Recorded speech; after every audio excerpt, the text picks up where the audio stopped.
Welcome everybody to my desk here in the mountain village Aulla in Tuscany, Italy.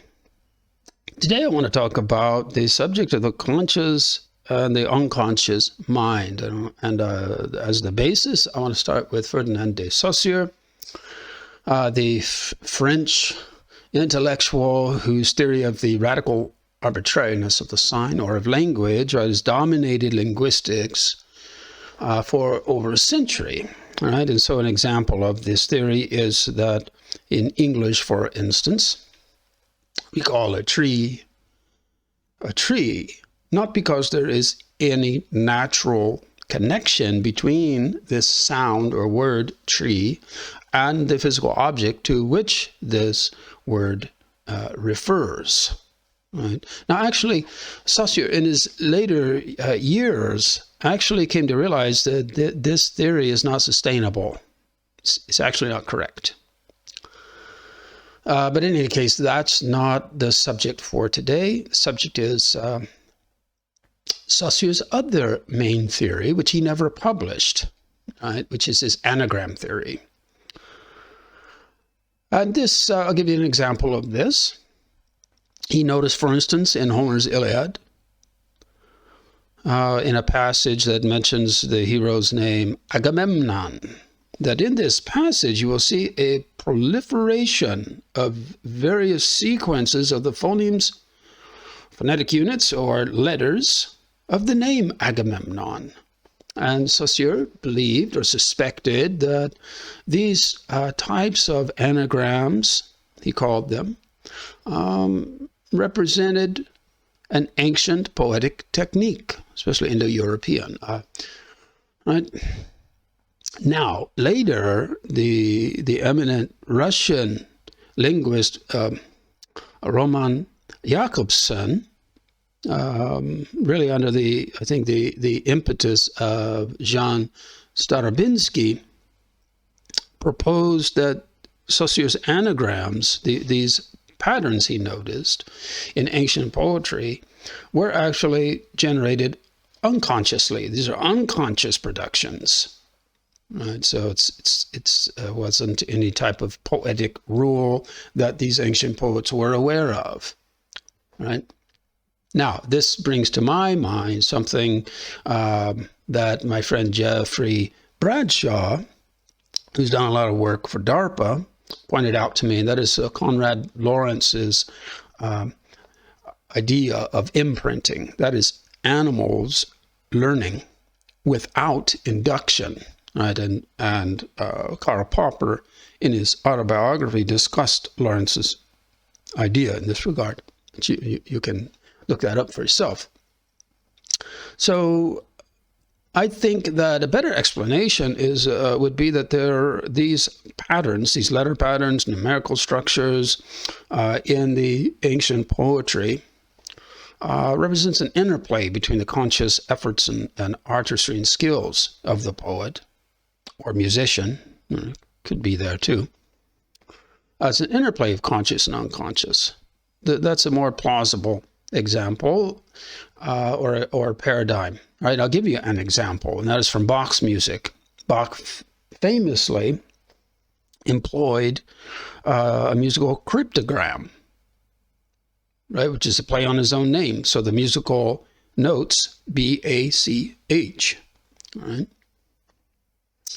Now, certainly, Bach employed this cryptogram of these four notes in his music consciously.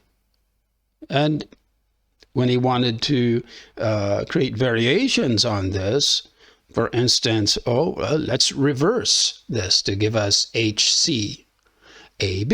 This is also a conscious stratagem, right? A conscious operation by Bach. But there are so many elaborate patterns that emerge from this musical cryptogram that not all of these in every detail are necessarily the result of Bach's consciousness. And what do I mean? Well, think of it. He has these fingers, he puts them on his keyboard, right? And he's creating variations of these 4 notes. Well, not all of those variations are going to be in his consciousness. They're going to be in his fingers, right? And some of the patterns that emerge are going to be confined by, the facts of musical structure, right?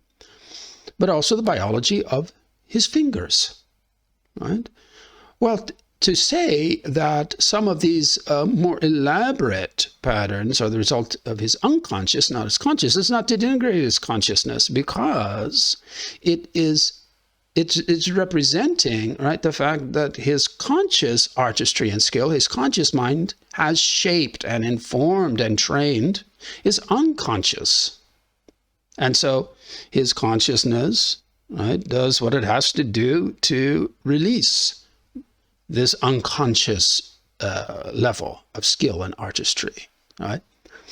So anyway, so that would be my model, the interplay between the conscious unconsciousness, right, for understanding Saussure's anagrams, or these letter and phonetic patterns, and I would add numerical patterns in ancient Indo-European poetry. And it also works for Semitic poetry, Semitic language poetry, like the Hebrew Bible, for instance, the Tehillim, the Psalms.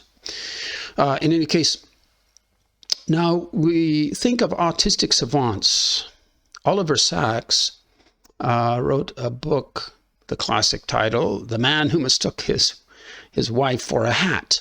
Now, we have to take some of the stories that he tells in there, some of the accounts, with a grain of salt, but a lot of them, right, can be verified.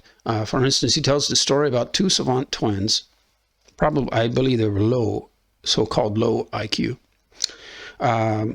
Right, a handful of matchsticks were thrown, I forget, onto a table or onto the floor, and they immediately said simultaneously, 111 matchsticks. So they knew there were 111 matchsticks there without consciously counting each and every one of them. All right, Daniel Tammet is another savant, high IQ here. There's famously a 5-hour-long video of him reciting the first 22,214 digits of pi. So how in the world could that be done? Well, I think, again, the example of music is helpful here. For instance, when you get several hundred people in an auditorium and a pianist plays live Rachmaninoff's Third Piano Concerto, it is not the case that the pianist has memorized up here, right, all the thousands of notes, right, of that concerto. No, the memorization has occurred where? Here, in the fingers, right? Of course, in coordination with the ears, the eyes, right, and memorization as well to a certain extent. But the real memorization is unconscious. It's been trained by his or her consciousness, but it's been trained into the unconscious level, which is then released in the fingers, because the entire body is a computational thinking organism, not just the firing of neurotransmitters and their coordination and paths, right?